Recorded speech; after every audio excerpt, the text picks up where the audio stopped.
Windows 10 was released to the public on July 29, 2015, and has gone through several major updates throughout its life. But officially, Microsoft has announced that Windows 10 would end support on October 14th of this year. So what should you do if you're using Windows 10? There are a couple options you could do. Your first option is to install Windows 11.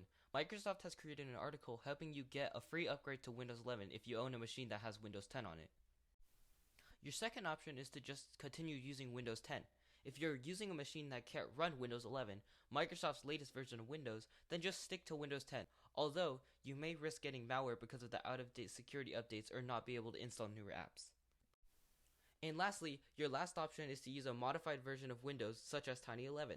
For those that can't run Windows 11 due to your machine not capable, Tiny 11 is a great choice. Instead of the bloatware Windows 11 has, Tiny 11 only has the essentials you need.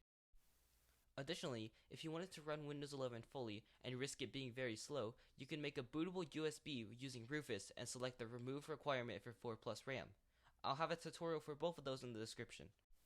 And that wraps up for the video. Thank you guys for watching, and I'll see you in the next video. Bye!